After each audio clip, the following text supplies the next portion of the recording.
지금 교구장님께서 이미 말씀이 계셔서 다 알고 계시지만은 우리 한국문화재단의 리틀 엔젤 예술단이 지난 3월 6일 박근혜 대통령으로부터 표창장을 수상하였습니다.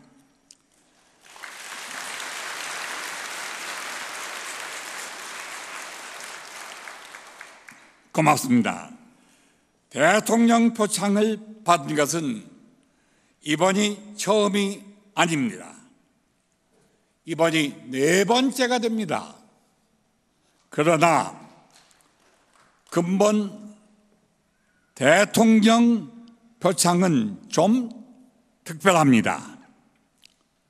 지난 2010년 6.25 60주년을 맞이하여 참전국 22개국을 참부모님께서 항상 사랑하시고 염려하시더니 이번에는 아무리 어려워도 리틀 엔젤스 예술단이 참전국을 모두 완주하라고 명령하시면서 한국 사람은 은혜를 잊지 않는 국민인 것을 세계에 알려라 하신 것입니다.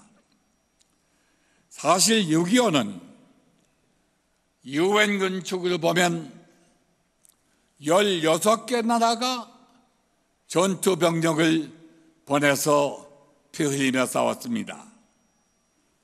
또 의무지원국이 6개국이나 참여해서 다친 사람들을 모두 간호했습니다. 물자지원국이 39개국, 그리고 반대 공산 측은 북한을 의시하여 소련, 중공군, 기타 공산 지원국들을 합하여 전 세계가 이 조그만 한반도에서 맞부딪혔는데 이것은 사실은 일종의 3차 세계대전에 해당합니다. 그리고 하나님께서는 참 목적이 따로 또 있으셨어요. 그것은 메시아를 구출해내기 위한 성전이었습니다. 저희는 참 부모님의 어명을 받들어 지난 2010년부터 3년간에 걸쳐 아픈 사람 없이 교통사고 한 번도 없이 9살부터 15살까지의 소녀들을 예술단을 이끌고 여기 지원 세력까지 가야 되니까 지금 보시는 바와 같이 이 아름다운 아리따운 어린이들이 60여 명에 가까운 단체가 하나가 되어서 전 세계를 여러 바퀴 돌았습니다. 리틀 엔젤 22개국 순회는 사실은 국가도 못하는 일입니다. 오직 참 부모님께서만 하실 수 있는 일이었습니다.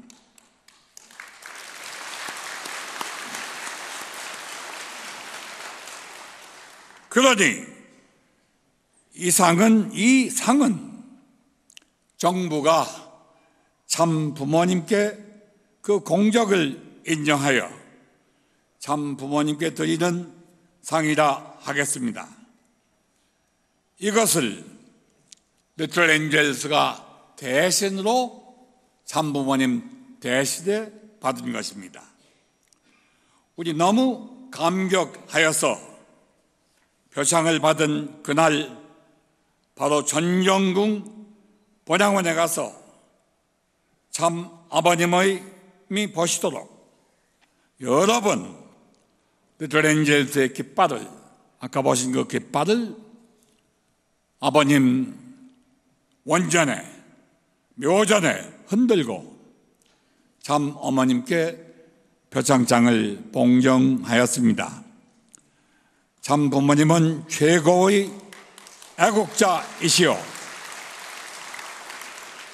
최고의 영웅이십니다. 여러분 참 부모님께 뜨거운 박수, 최고의 박수를 한번 보내주시기 바랍니다.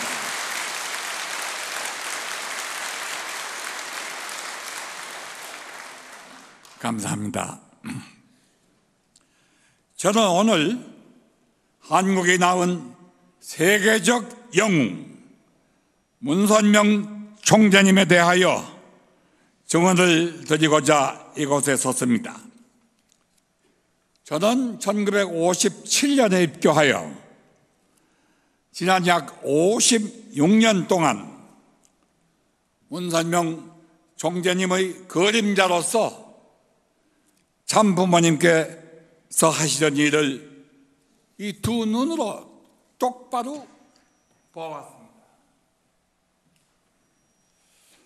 오늘은 참 부모님께서 이루신 업적 가운데서 하나의 위대한 업적을 골라서 여러분께 증거해 드리려 합니다. 여러분 한번 상상해 보십시오. 과거 소련의 목표는 세계 적화 전략이었습니다. 오늘날 만일 공산주의의 계획대로 우리 세계가 적화 세계가 되어 있다고 한다면 우리는, 여러분과 저는 어떤 세계에서 살고 있을까요? 참 그것은 생각만 해도 무서운 소름에 끼치는 일이며 우리는 세계의 지옥 중의 지옥을 헤매고 있을 것입니다. 그런데 공산주의 종주국 소련이 기적적으로 22년 전에 멸망하였습니다. 그것이 누구의 덕분인지 아십니까? 여러분께서는 물론 답을 잘 알고 계시지만은 저는 오늘 어떻게 참 아버님께서 공산주의 멸망을 가져오셨는지 4단계에 나누어서 그 승리를 여러분께 보고해 드리려 합니다. 제1단계 승리, 1970년대 당시 미국 내 우리 성공운동은 무섭게 퍼져나가고 있었습니다. 공산주의자들은 문선명 총재가 공산주의의 최대의 적이라는 것을 잘 알고 있었습니다. 그들은 미국에서 문 총재님을 암살하려 했습니다. 그러나 하늘이 어찌 그것을 허락하시겠습니까? 소련 당국은 미국 내에서 저와 총재님과 문선명 총재님과 통일교회를 어떻게든지 추방하지 않을 수 없다고 결심하였습니다. 그래서 영공주의자였던 미 국회의원 도널드 프레이저 위원장을 시켜서 통일교회를 미국에서 추방하려는 청문회를 개최하였던 것입니다. 그러나 아무리 위원장이라 할지라도 종교 자유의 나라에서 죄 없는 아버님을 함부로 국회 오락을 할 수는 없습니다. 그래서 프레이저 위원장은 장수를 쏘기 전에 먼저 그 말을 쏘라 하는 속담대로 아버님의 말에 해당하는 저 박보희를 쐈습니다. 저는 드디어 미국 국회에 끌려갔습니다. 저는 죽기를 각오했습니다. 저는 그때 프레이저 위원장의 전략을 꿰뚫어 보고 있었습니다. 그것은 정인, 저와 같은 정인을 궁지에 몰아가지고 자기의 정치적 이득을 얻어서 상원의원이 되어버리는 야망이 그에게 있었습니다. 그래서 청문회에 나가자마자 저는 큰 소리로 외쳤습니다. 위원장, 내가 먼저 발언하겠소. 당신이 나에게 발언권을 주지 않는 한 나는 당신의 질문에 한마디도 대답하지 않겠소 하고 바위돌처럼 앉아 있었습니다. 위원장이 가만히 있겠습니까? 그는 완강히 저항했습니다. 뭐요? 당신 여기가 어딘지 아시오? 국회요, 미국 국회. 아니, 미국 국회에 와서 미국 국회를 모독하면 국회 모독죄로 당신은 당장 감옥에 가야 돼요. 이렇게 위협하였습니다. 그러나 저는 눈 하나 깜짝 안 했습니다. 참 아버님께서 프레이저 위원장에게 절대로 수모를 당하셔서는 아니 된다. 나는 죽기를 각오했는데 감옥에 가는 것쯤이야. 그 무엇이 두렵겠느냐. 드디어 프레이저 위원장이 손을 들었습니다. 3회 증언 모두 제가 먼저 발언권을 따냈습니다. 이 1, 2, 3차의 증언을 통해서 저는 프레이저 위원장의 좌경 세력과 공산주의를 방조하였던 그의 매국적 빨갱이 행위를 낱낱이 증거하였습니다. 그것이 전 세계에 보도되었고 그가 상원의원에 출마하려는 미네소타주의 신문에 대서특필되었습니다.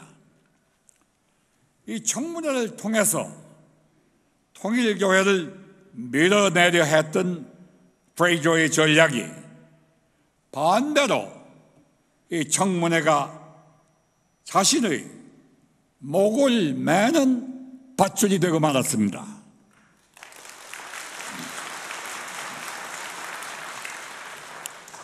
그는 선거에서 보기 좋게 낙선했습니다. 이것이 우리 참부모님께서 공산주의와의 접전에서 제1차 하신 승리입니다. 1차 승리를 하겠습니다.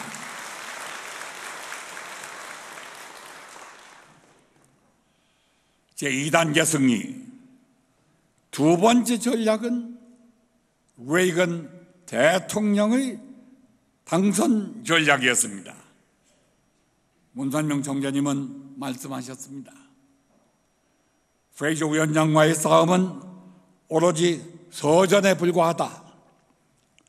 미국을 살리려면 다음 1981년 대선에서 이 카타 대통령이 재선되는 것을 필사적으로 막아야 한다.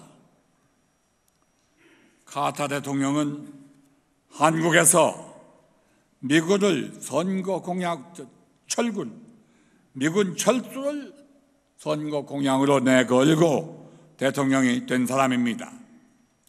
그리고 그는 인권을 공격 무기로 썼습니다. 카타 대통령은 인권을 누가 유린합니까? 공산주의 국가들이 그 유린하는 것은 한마디도 못하면서 바등바등 반공국가로 살려는 반공국가에 대해서 인권 유린이라는 칼을 들이댄 것입니다. 그 첫째번 나라가 대한민국, 한국이었습니다. 문 총재님은 절규하셨습니다. 우리는 무슨 일이 있더라도 반공주의자 레이건, 그 사람을 당선시켜야만 한다. 아버님의 결의는 아주 비장하셨습니다. 당시 소련의 공산당 서기장은 레오니드 브레즈네프, 이 사람이었습니다. 그는 다음 5년 동안에 세계 적화를 반드시 이루어내겠다고 호언장담하였습니다. 그럴 만도 하지요. 이 지도를 좀 보십시오. 당시 소련의 세계 적화 전략은 착착 진행되고 있었습니다. 세계 각국의 3분의 2가 소련의 영향권 하에 있었습니다. 그러다가 1975년에 대단한 충격이 왔습니다. 미국에. 1975년 월남이 적화 통일된 것입니다. 세계 최대 강대국 미국이 월맹 베트콩과 싸우다가 베트콩한테 졌어요. 이게 말이 됩니까? 이것은 꼭 개미한테 황소가 물린 격이 되었습니다. 거기에다가 브레즈네프 서기장은 카타 대통령만 당선시켜라. 그렇게 되면 그의 임기 4년 동안에 내가 미국을 반드시 적화하겠다. 이렇게 큰 소리를 쳤습니다. 미국은 이렇게 파죽지세로 밀려오는 공산주의의 사상 공격에 그 전략에 미국을 지킬 자신을 잊어버렸습니다. 이때 문선명 총재님께서는 말씀하셨습니다. 공산주의와의 싸움은 God or no God, 하나님이냐 아니냐, 하나님이 계시느냐 안 계시느냐, 이것이 싸움의 본질이다. 어느 쪽이 진실이냐? 하나님이 아니 계신 것이 진실이라면 우리가 아무리 용을 써봐도 우리는 공산당한테 당한다. 그리고 문 총재님은 단상에 올라가시더니 두 손을 하늘에 드시고 이렇게 말씀하셨어요. 나는 하나님을 보았다.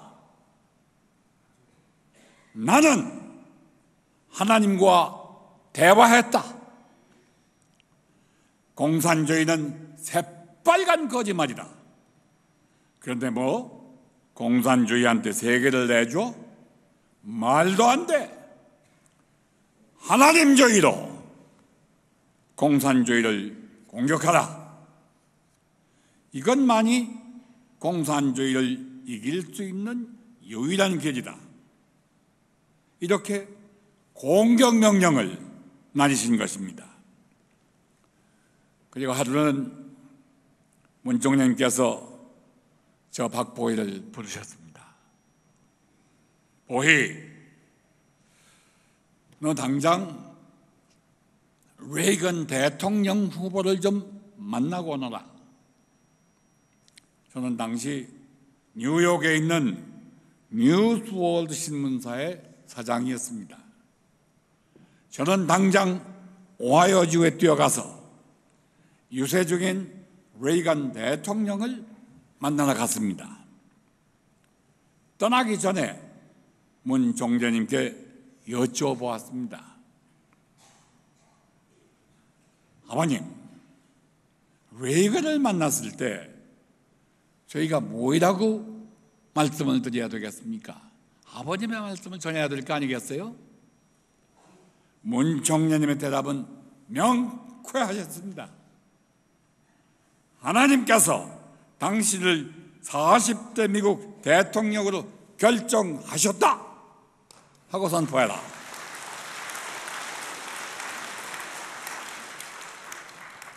사기가 오르더라고요. 그러니까 제가 그를 만나는 순간 악수를 하면서 제가 뭐라고 했는지 아세요? 대통령 각하 당선을 축하합니다.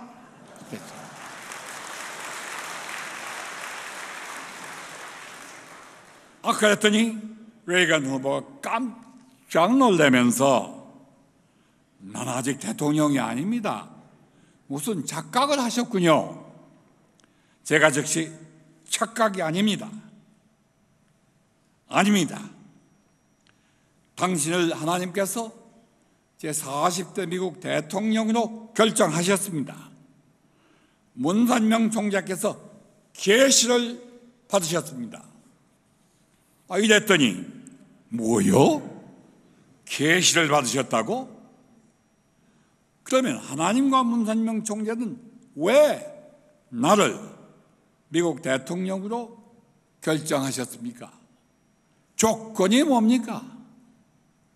제가 무슨 조건 때문에 온 것처럼 생각을 하더라고요. 저는 심각하게 이렇게 말씀을 드렸습니다. 대통령 각하, 조건은 아무것도 없습니다. 하나님과 문선명 총재님은 당신을 당선시켜 하나님과 인류의 원수 공산주의 종언을 가져오려 하십니다. 그것이 당신의 사명입니다. 그 결심만 있으시면 당신은 틀림없이 다음 대통령이 되십니다. 문선명 총재님은 천기를 읽으시는 분입니다. 이 한 분의 지원은 천운을 가져옵니다. 당신은 당신의 사명이 무엇인가? 그것만 생각하시고 선거운동을 하십시오. 이랬더니 그 순간 레이건 후보는 드란짝 저의 손을 다시 잡더니, 아니 어떻게 문 총재께서 나를 그렇게 믿어주시는 것입니까? 나는 이제 대통령이 되어야 할 이유를 알았습니다. 이게 중요합니다.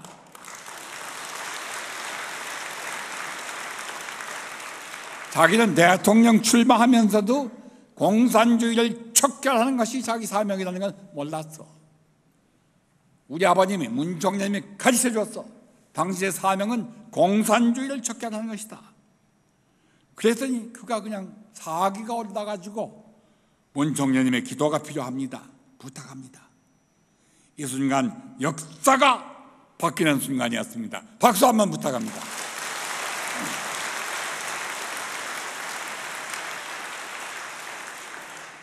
그리고 영부인 낸시 여사도 희생 만면 제 손을 잡았습니다. 드디어 대통령 선거일이 닥쳤습니다. 선거일은 1981년 11월 4일. 그날 문선명 총재님께서는 또 저를 부르셨습니다. 부르시면 무섭거든요. 아버님이 부르시면 무서워요. 꼭 벼락이 떨어지거든요. 이날도 뭐라고 그러시던가 하면, 내일 신문에, 우리 뉴스월드 신문에 레이건 후보 파격적 승리라고 뉴스월드 신문에 예언을 내라, 이렇게 명령하시는 거예요. 저는 깜짝 놀랐습니다. 네? 아버님, 레이건의 파격적 승리라고요? 미국 안에 1700개의 일간지가 있는데 그 어느 하나도 레이건이 이긴다고 예언한 신문이 없습니다. 우리가 그런 기사를 내면 미치광이 취급을 당합니다. 레이건도 잘하면 이길 수도 있을 것도 같기도 하다.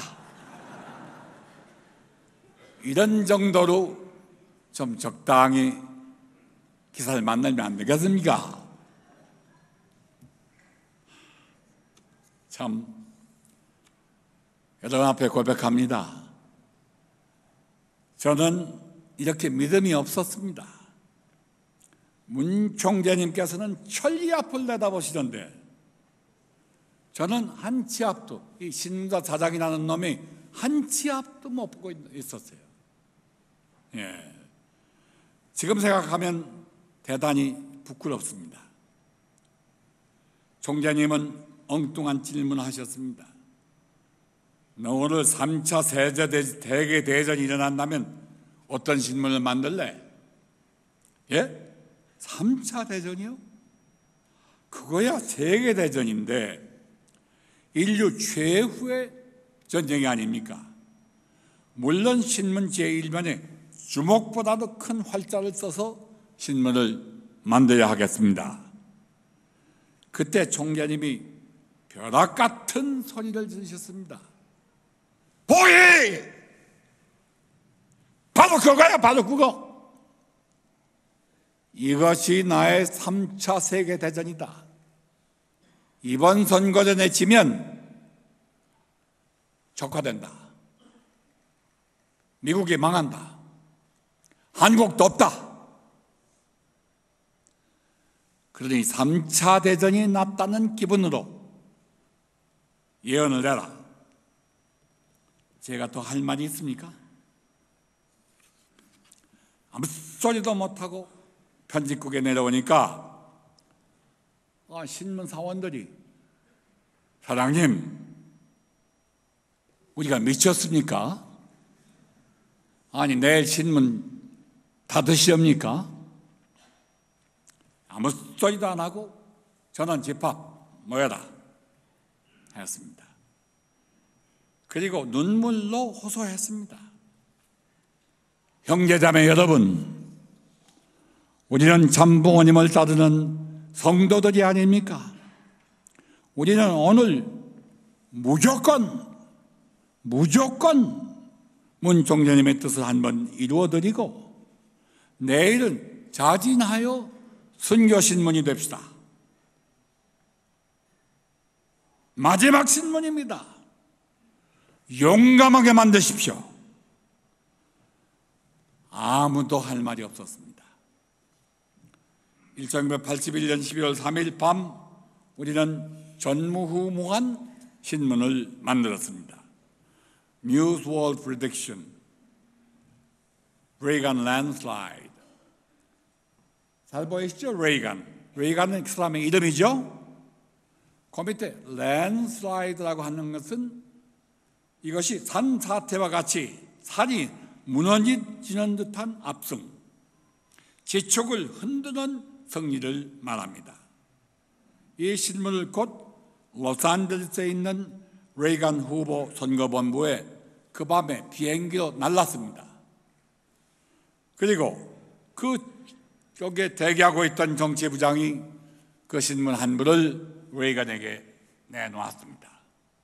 그때 마침 레이간 후보는 조반을 들고 있었는데 이 신문을 보더니 그만 안색이 달라져 가지고 너무 기뻐 놀라서 수저를 놓더니 이 신문을 들고 옆에 방에 기다리고 있는 기자실에 약 1000명의 기자가 기다리고 있었어요.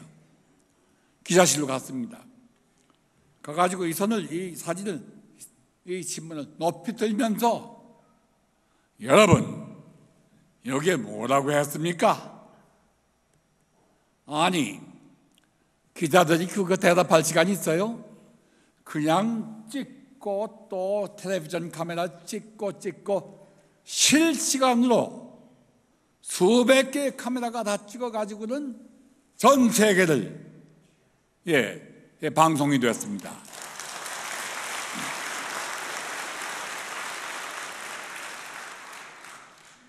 이제 문제는 국민들이 보니까 텔레비전에 보니까 레이간이 이겼다고 그랬네. 여러분, 아니 나 아직 투표도 안 했는데 어제가 투표일이었구나. 내가 깜빡했구나. 이런 혼돈이 전국에 일어난 거예요.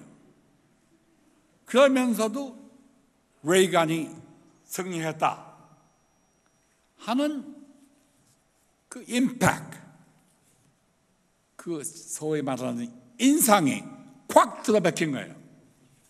이게 실식신문입니다. 보십시오.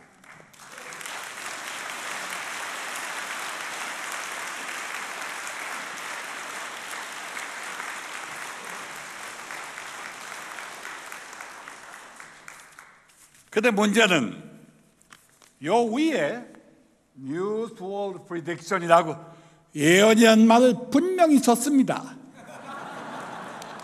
썼는데 30년 전의 텔레비전, 흑백 텔레비전 가지고는 이 글씨가 안 보이는 거예요.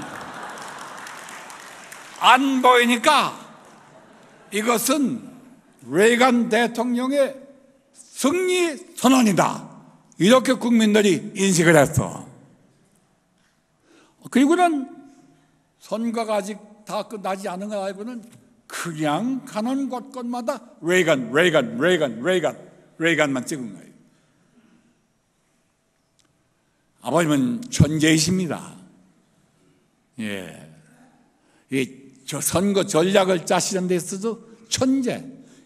이거는 천재적 선거 방법입니다. 그냥 한순간에 그 2억 4천만의 머릿속에다가 레이간 이겼다 하는 인상을 집어넣은 거예요. 10시에 벌써 가표가 끝났습니다. 몇 표를 이겼는지 아십니까? 놀라지 마십시오.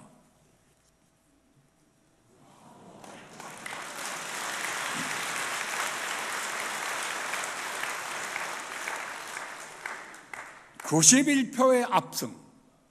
선거인단을 91표를 레이간이 획득했습니다. 참 놀라운 승리였습니다. 이 한 장의 신문이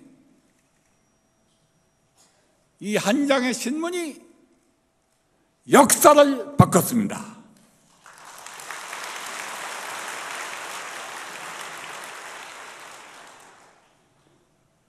이렇게 해서 문 총재님은 드디어 레이간 제40대 미국 대통령을 백악관의 주인공으로 모셨습니다. 만들었습니다. 그리고 레이간이 아니었더라면 공산주의 종주국 소련의 종언은 있을 수 없습니다. 소련의 종언은 우리 참 아버님과 레이간 대통령의 합동작전입니다. 이 두 분이 힘을 합쳤기에 소련은 망할 수밖에 없는 운명이었습니다. 이게 2차 승리, 박수 한번 주십시오. 2차 승리.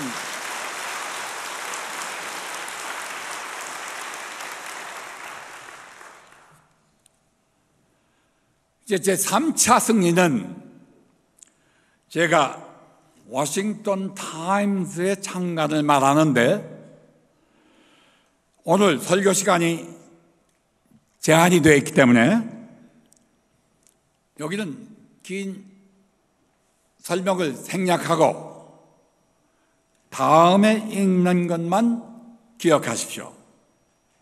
워싱턴 타임스는 미국이 죽느냐 사느냐 하는 언론 전쟁에서 필사항쟁으로 좌경 언론을 이겨냈습니다.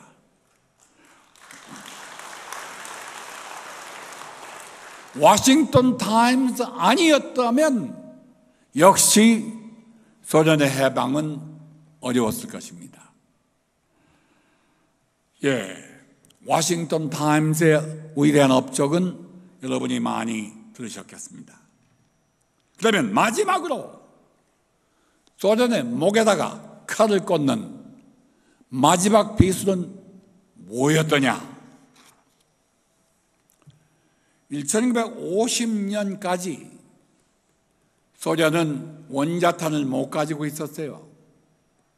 한국 전쟁이 끝나자마자 미국의 원자탄 비밀을 훔쳐가지고 소련이 원자탄을 만들기 시작했습니다. 미국은 이거 알고 있었어요. 훔쳐갔구나.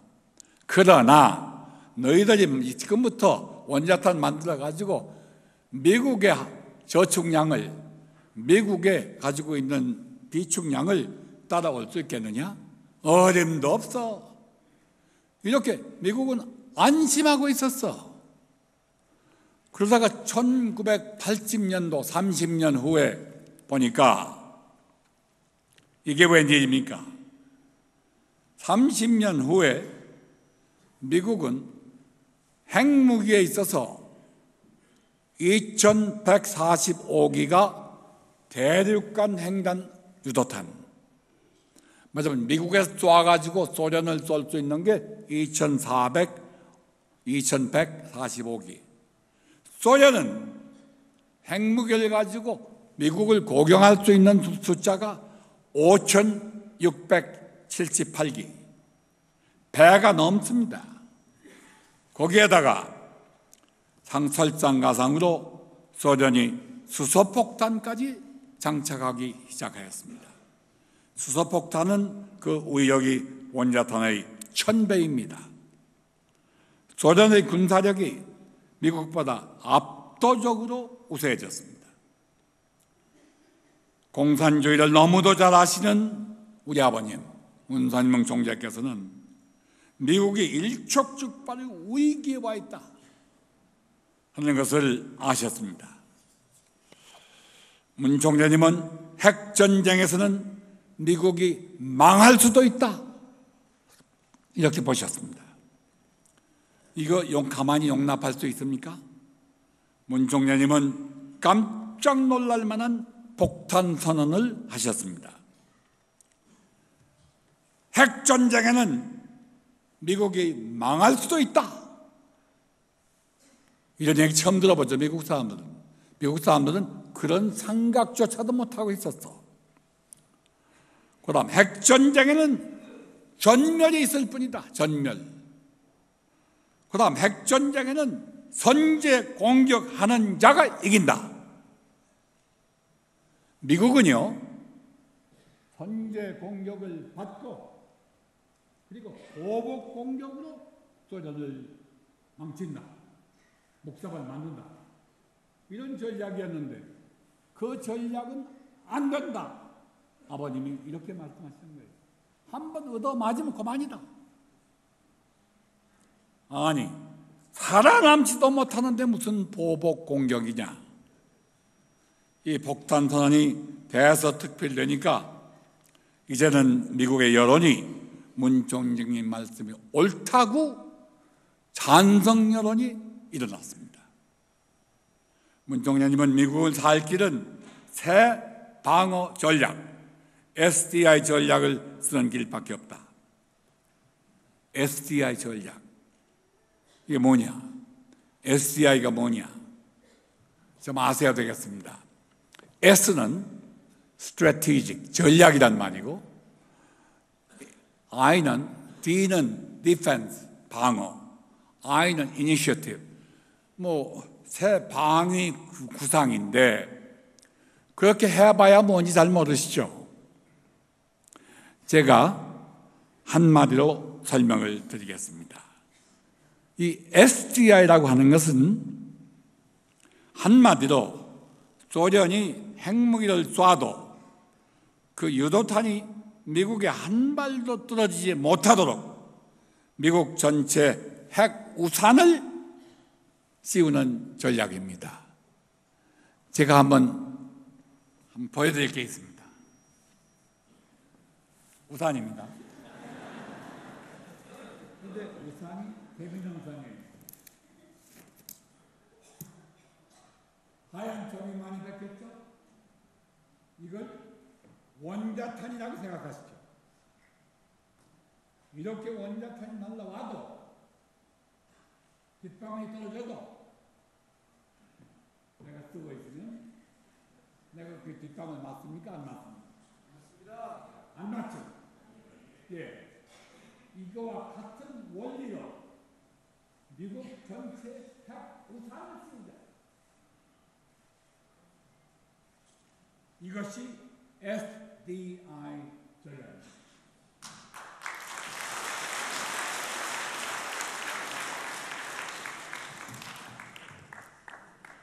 좀 구체적으로 말씀드리면 유도탄이 소련에서 미국으로 날아오는데 30분 걸립니다.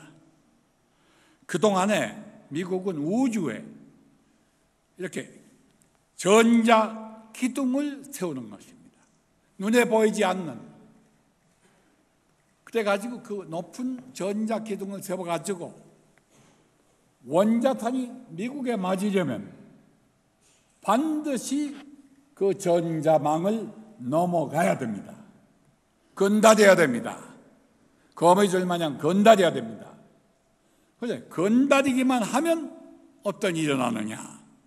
그 다음엔 유도탄에서 나오는, 인공위성에서 나오는 유도탄으로, 레이저 무기도 하나하나를, 원자탄 하나하나를 공중 격파, 공중에서 격파시키는 전략입니다. 미국은 과학적으로나 또 재정상에 있어서 이 전술이 가능했습니다. 그래서 이 SDI 전략을 해야만 미국이 산다고 아버님께서 절규하신 것입니다. 그랬더니 레이건 대통령이 여기에 감동이 돼가지고 드디어 1982년 3월 23일 SDI를 미국의 새 국방 전략으로 채택한다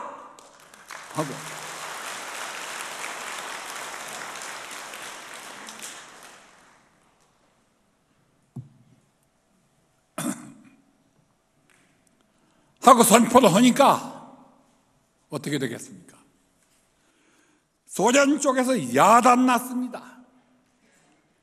소련은 미국의 SDI 전략에 기절초풍했습니다.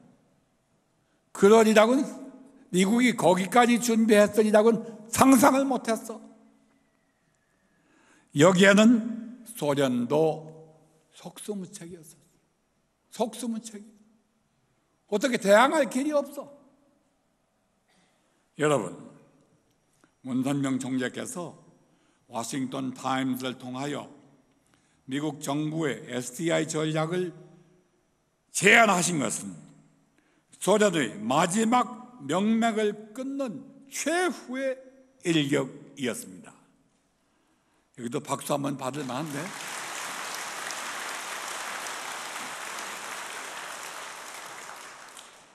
퇴임 직전에 레이건 대통령이 저를 불렀습니다. 백악관에 초청이 되었습니다. 그래서 하시는 말씀이 워싱턴 타임스의 지원이 아니었더라면 SDI 전략은 불가능했다. 레버넌트 문, 문선명 총재는 천재이시다. 미국을 구하신 분이다. 미국을 구하셨다. 이렇게 레이건 대통령이 언명하였습니다. 그러면서 저보고 똑바로 문선명 총재님께 이 말씀을 전해주시오. 그 목적으로 저를 백악관에 초청한 것입니다. 여기에서 사실은 소련은 더 이상 무슨 방법으로 미국으로 대항할지를 모르는 혼란 상태에 빠졌습니다. 이때 문선명 총재는 이제 천운의 때가 왔다. 때가 왔다. 내가 이제는 고르바초프 대통령을 만난다. 드디어 1990년 4월 11일 문 총재님은 크렘린 궁전에 들어가시어서 고르바초프 대통령과 단독 회담을 가지셨습니다. 이 회담이야말로 20세기 인류 역사에 큰 획을 긋는 역사적 회담이었습니다.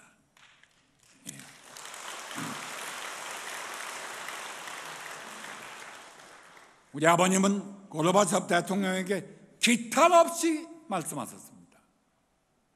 뭐 예절도 필요하지 필요 없어. 할 말부터 한다. 첫째, 고르바초프 대통령, 하나님이 없는 공산주의 가지고는 안 됩니다. 공산주의는 곧 망합니다. 나는 제네바 회담에서 이를 이미 예언하였습니다. 그러니 고르바초프 대통령, 세계 적과 전략을 포기하십시오. 제가 통역을 못했어요. 너무 그 말씀이 칼날같이 쓰여서 통역을 못하고 식은 땀만 흐르더라고요. 그냥 아버님께서 보희 뭐라는 거야? 그 말씀 듣고 이제 정신 나가지고 통역을 하는데, 이게 사실 그때 고르바초프가 아니고 브레즈네프가 소련의 대통령이었다면 아버님도 저도 돌아오지 못했을 것입니다. 이게 천운입니다. 고르바초프 대통령은 의인이었습니다. 의인. 아버님은 또 말씀하셨습니다. 고르바초프 대통령, 절대 핵전쟁을 일으키지 마시오. 인류에 대한 최대의 죄악입니다. 셋째, 고르바초프 대통령, 위대한 평화 대통령이 되시오. 인류가 죽고 사는 문제가 지금 당신 손바닥 위에 있어이다. 인류를 죽이시겠소? 살리시겠소? 당신 소련에 유명하게 남을 역사적인 인물은 레닌도 아니고 스탈린도 아닙니다. 당신이 평화 대통령으로 영웅이 되어서 이 나라의 영웅으로 영원히 남아주시오.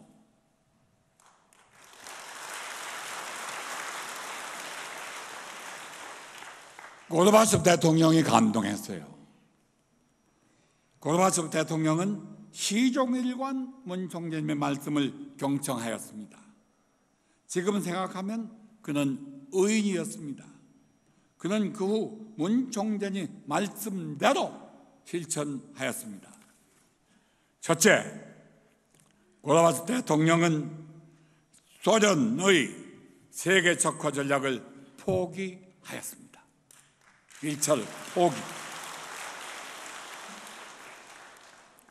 둘째, 그는 드디어 자기가 죽을 뻔하면서 소련 공산당을 해체했습니다. 아니, 소련이 공산당을 해체하면 뭐가 남습니까? 이건 안고 없는 찐빵이에요. 소련은 남는 게 없어. 예. 그리고 셋째로 1991년 12월 25일 그는 드디어 소련 연방 자체를 해체하였습니다. 소련 연방의 40여 개국의 나라를 전부 주워 모아서 소련 제국을 만들었는데, 이걸 고르바초프 대통령이 사임을 하고 물러감으로써 결국 연방이 해체가 되면서 민주화가 되기 시작한 것입니다.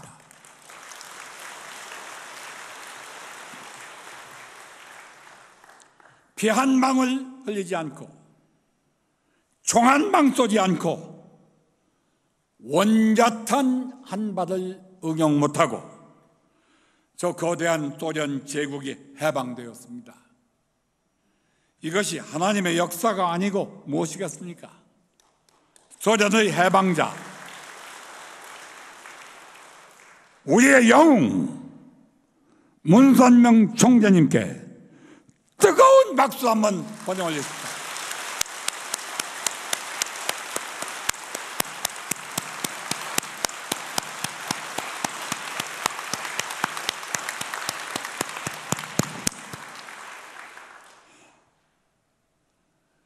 이 대통령 집무실에는 여자는 절대로 들어갈 수가 없다는 겁니다. 그런데 우리 참 어머님께서만 이 방 안에 들어가신 역사의 유일한 여자이셨습니다.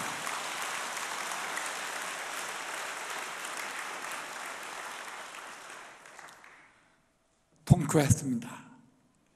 저는 고르바초프 대통령과 둘도 없는 친구가 되었습니다. 예, 이 사진 보실까요? 이 보이나요? 아니 제국의 왕 대통령하고 이렇게 볼에다 볼을 대고 뽀뽀하는 경우가 있겠습니까? 참 귀한 사진입니다. 이렇게 가까워졌습니다. 이제 문 총재님은 눈을 북한으로 돌리셨습니다. 그리고 소련 붕괴 직전인 1991년 12월 6일 평양에 들어가시어 김일성 주석과 단독 회담을 가지셨습니다. 이 사진은 정말 기적적인 사진입니다. 이 사진을 누가 가능하다고 생각했겠습니까? 문 총재님은 김일성 주석과 형제지의를 맺으셨습니다. 그리고 남북 정상회담의 기초를 쌓으셨습니다.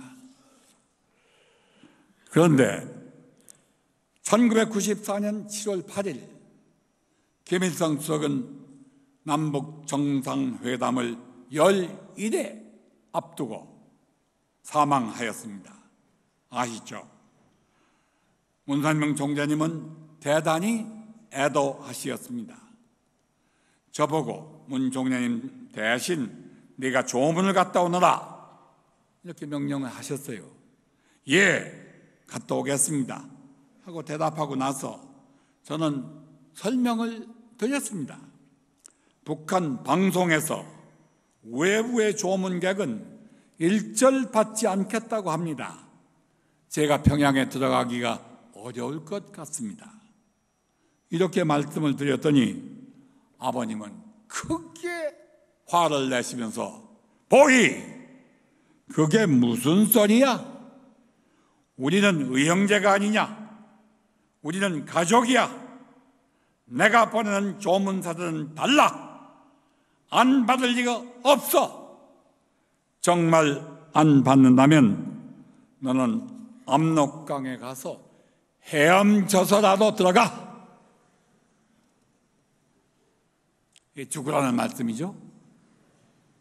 저는 육군이지 해군이 아닙니다. 헤엄 잘 못 칩니다.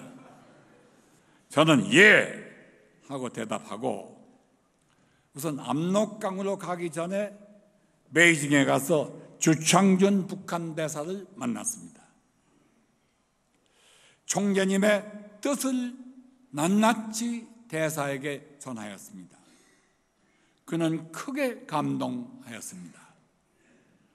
저는 이제 그런 말씀을 다 보고를 드렸으니까 압록강으로 떠납니다. 그랬더니 예? 무슨 말씀이요? 아니 당신한테 우리 안 받는다니까 우리는 헤엄쳐서 들어갈 작정입니다. 그랬더니 아유 박 총재님 회장님 하루만 기다려 주십시오. 제가 김정일 위원장님께 보고를 드리고 나서 제가 그 결과를 말씀 올리겠습니다. 하룻밤만 있어달라고. 그래 그 이튿 아침에 주창준 대사가 허벌떡하고 달려왔습니다. 제가 어젯밤에 김정일 위원장께 보고를 드렸습니다. 김정일 위원장께서는 남한에서 의리 있으신 분은 문 총재님 단 한 분뿐이시다. 내가 전용기를 보낼 테니 즉각 문 총재님 조문란을 전부 드리고 오너라. 이렇게.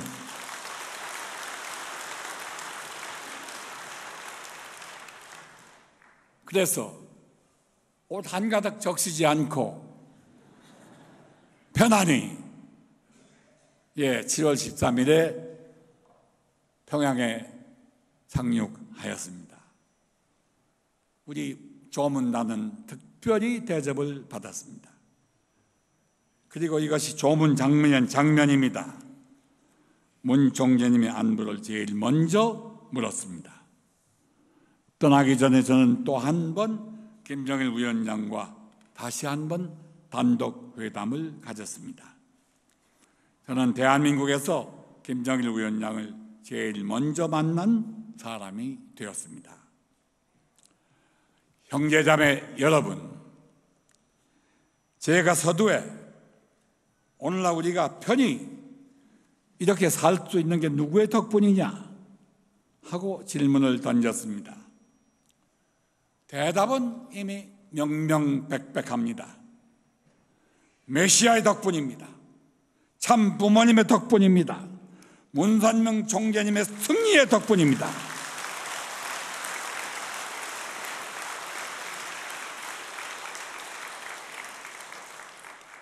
문 총재님은 세계를 적과하려는 공산주의 종주국 소련을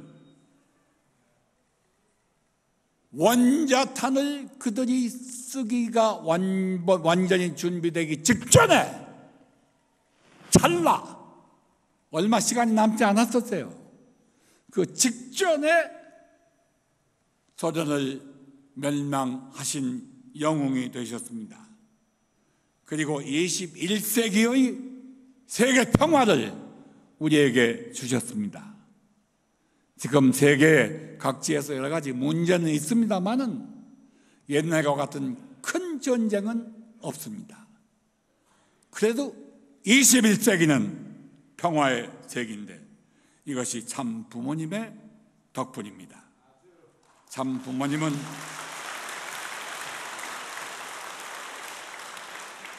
한마디로 참 부모님은 세계를 구원하셨습니다. 정말 이 어른이 평화의 왕이 아니고 누가 평화의 왕이 되실 수 있겠습니까? 우리에겐 메시아요, 참 부모이시요, 또 우리 평화의 대왕이십니다.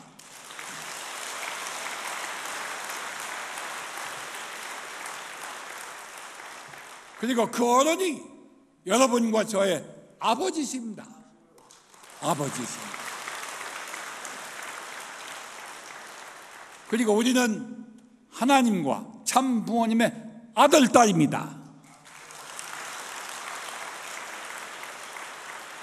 그럼 참 부모님의 아들, 딸 된 왕자, 왕녀가 되셔야 되겠죠? 예, 여러분의 사명입니다.